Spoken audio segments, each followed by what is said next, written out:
back to today's video. Today we are talking about something very exciting, and that is endurance. Now this builds on to our previous video, Mental Fortitude. Remember, it's a 4-part episode, and the first one was on the mental fortitude you need to become a professional ballet dancer. Now this one is about the endurance aspect. This is going to be a little bit of a banger, so stick around, make sure you hit that notification and subscribe buttons, and we'll see you after the intro.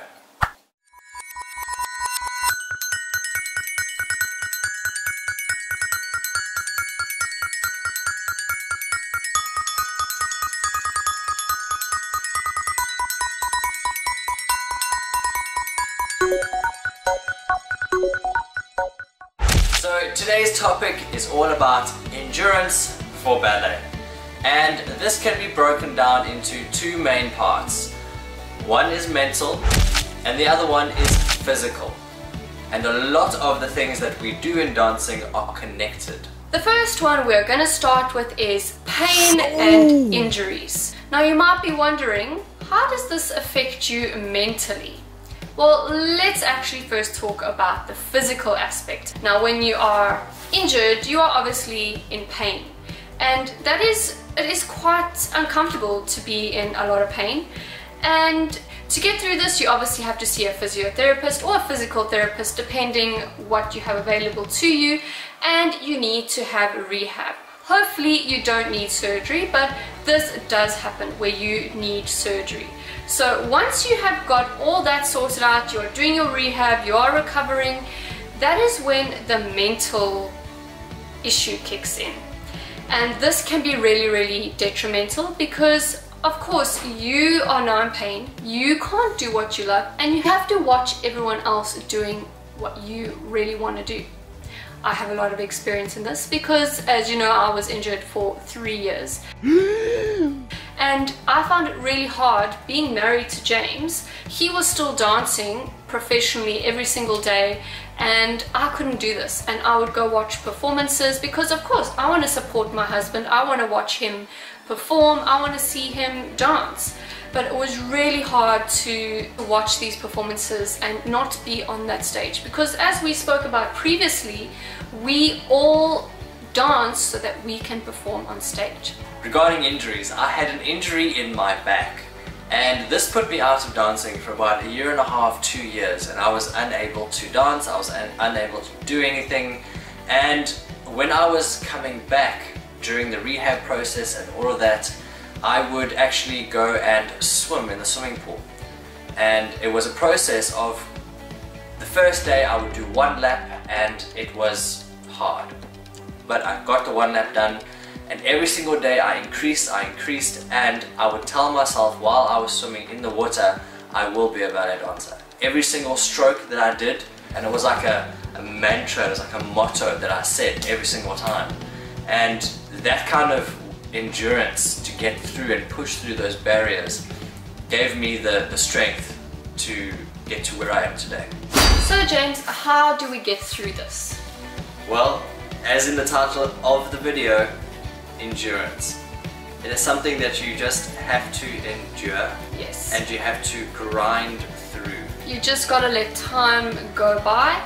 Maybe I would recommend trying to find another hobby, something you haven't had time to do before, whether that's knitting.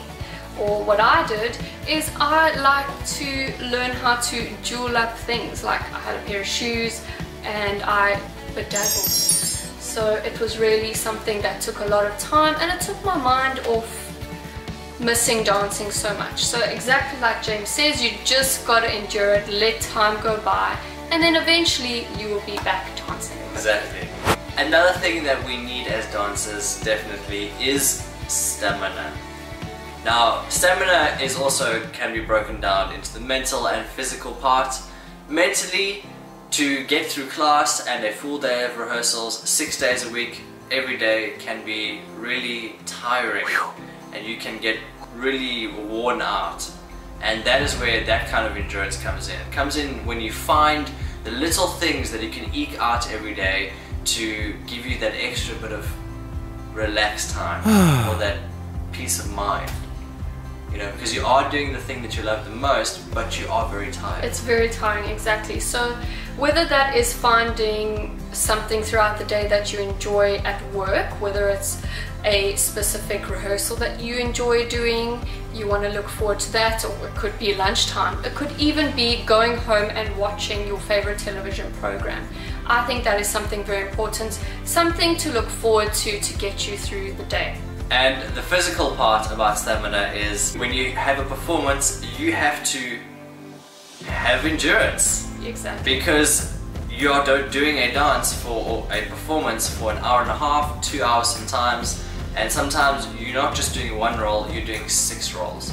And to get up and go on again and again and again, that endurance that you need to just keep on getting there, and that is overcome by practicing in the studio and doing everything to the best of your ability when and where you can. Yes, and actually a technique that we use in a ballet company is if you are doing a roll, they generally make you run it through at least 2 times, sometimes up to 3 times, so that you can build up that stamina, so that you have enough stamina to get on stage and get through it once.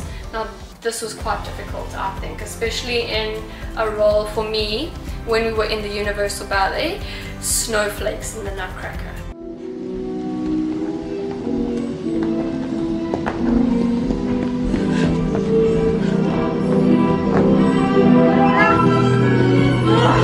This was really exhausting, and we would run this piece a minimum of 2 times through straight after each other to get really fit.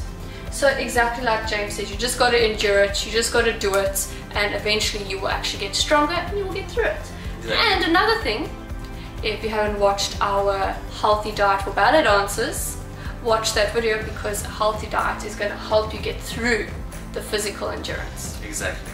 So the last and final thing, as we've been saying, just endure.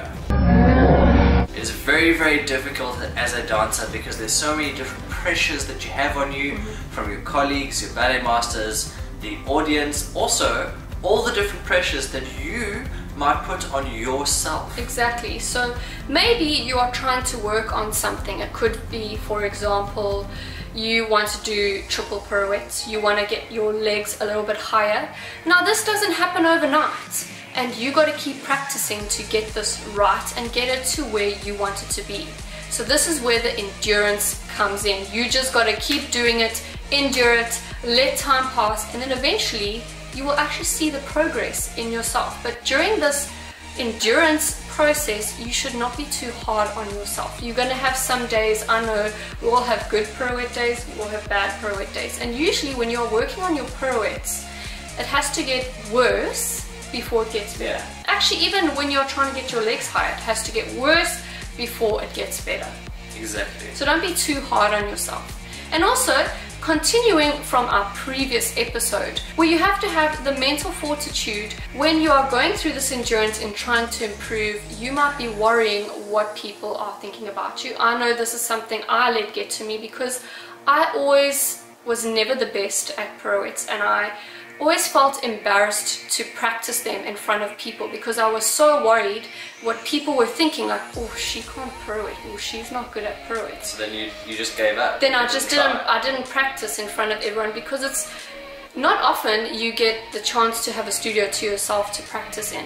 So this is something you just got to block people out, just practice it, and eventually you will get better. And they're probably not even thinking about you doing it. They might actually even give you some tips of things you're not even noticing. Now what's very interesting is that they can be taken in not just with ballet, but with everything else in life. Whether it's going to the gym, going for a run, doing a day's of normal work. Even working on mathematical sums. Exactly. You need to practice it. Practice, endurance, mental fortitude, and that is it for the video today. So we have 2 more parts coming, so stay tuned for our next video. And before we leave you, don't forget to hit that subscribe button. We are really trying to get our 500 subscribers. Olive says please, please, please. And don't forget to tune in to our weekly live ballet classes every single Saturday. And actually, this is going to happen in 30 minutes. Yes, so we gotta get ready for that now. Thank you so much for watching. Bye everyone.